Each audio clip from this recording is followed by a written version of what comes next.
I'm glad to be here with all of you today, and being back here brings back fond memories, really good memories of my days at the UP School of Economics. Since the program rather was established in 1965, the program has produced thousands of technically trained civil servants, many of whom serve as senior government officials, and you can see them here.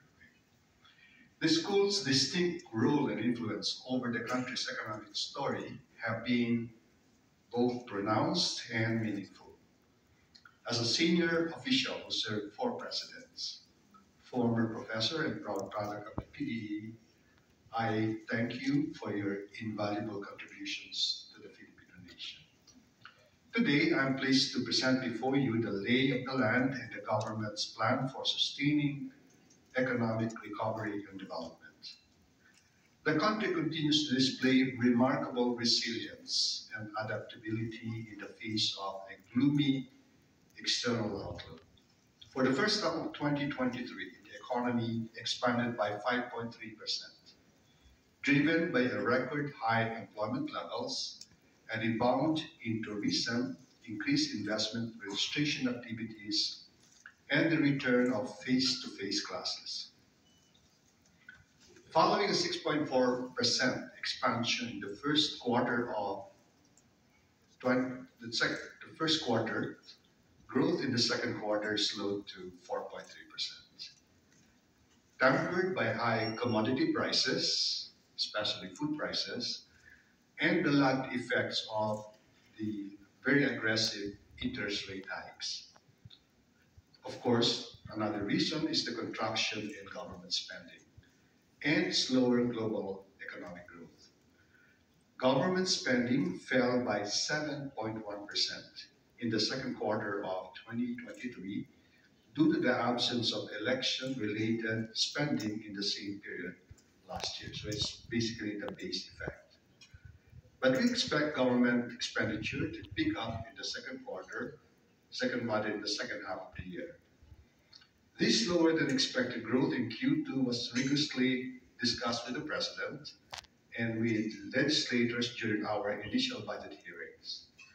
Secretaries of government agencies that have low budget utilization are directed by Secretary Mina to prepare a catch-up plan to quicken the implementation of programs and projects for the rest of the year. In addition, fiscal stimulus will be made available to increase the productive capacities of both the public and private sectors. The economic team is closely monitoring domestic and external developments and stands ready to make policy adjustments to ensure that we attain our medium-term growth targets. As I have said, we should not lose heart. We have good reasons to believe that our full-year growth target of 6 to 7% remains doable.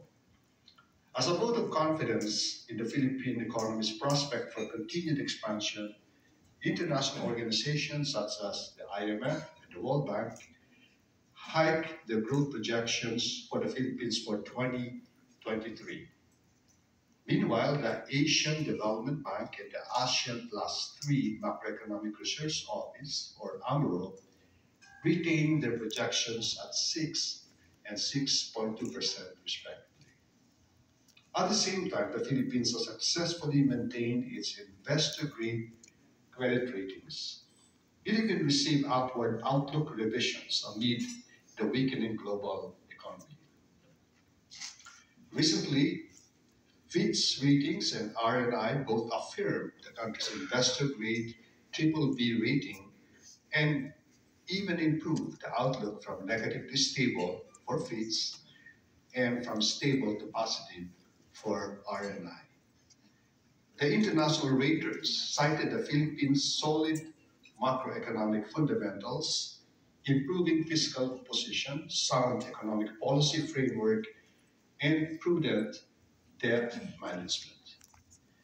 The Philippine government remains confident that it will meet its 6 to 7% growth target for 2023 and 6.5 to 8% for 2024 to 2028.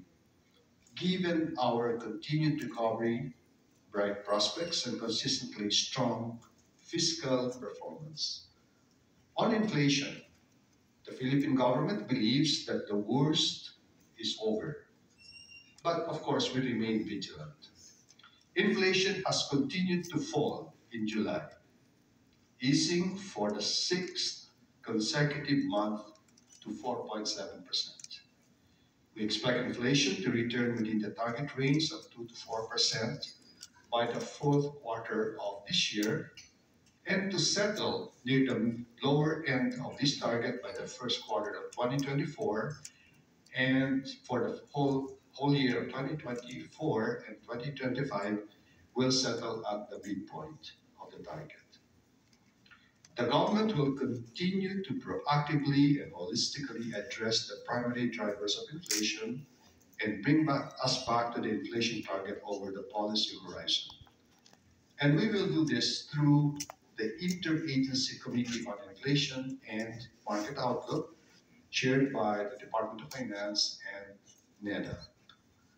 Now on to labor.